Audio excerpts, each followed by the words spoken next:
Hola, mi nombre es Adrián, nací en Cuba en el año 75, me fui de Cuba a México. En México fui a un punto de entrada en la frontera, entonces pedí asilo, me dejaron entrar y entonces desde ese tiempo estoy viviendo aquí en los Estados Unidos.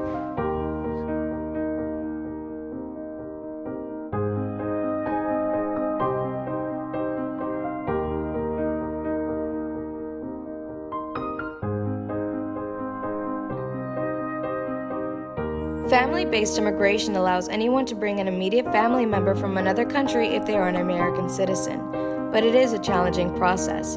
For starters, you may only petition for certain family members under specific conditions.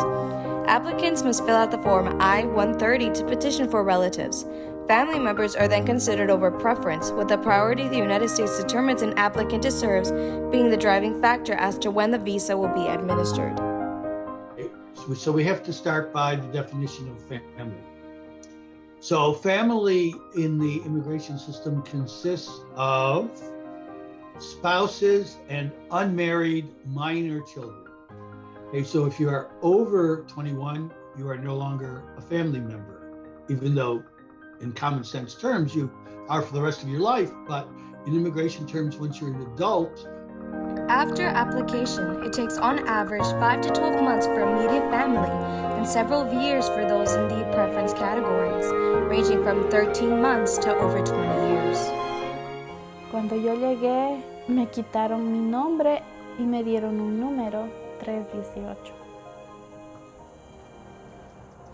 Tuve que esperar 2 años y un mes. Pasaron 2 años y no vi a mis hijas. Ahora tengo una visa de tráfico de personas.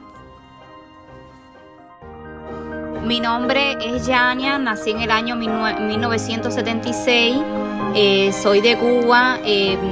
Hace 10 años vine a Estados Unidos a través del paro de reunificación familiar para cubanos.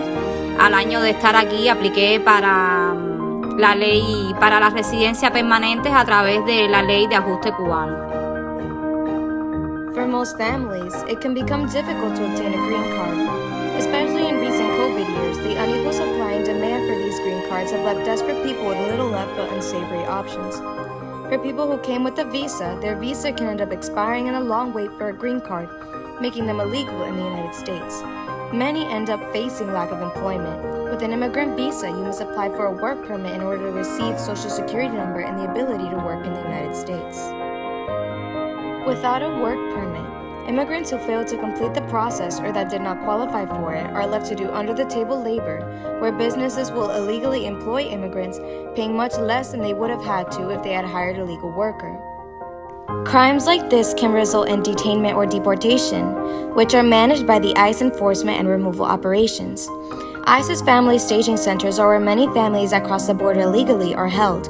Even though ICE attempts to keep families together with these centers, they have come into fire in recent years over separation of families.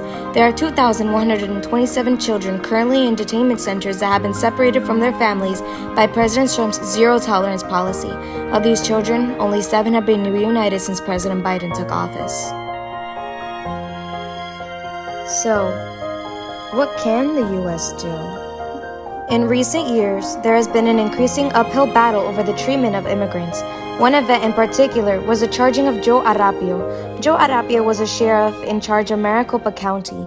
He ran an outside detainment center in the desert that would reach heat of over 130 degrees at times. Many men died in his care, most of suicide. In 2011, he received an order that he could no longer detain people without papers, but continued to do so. In 2017, he was charged with criminal contempt.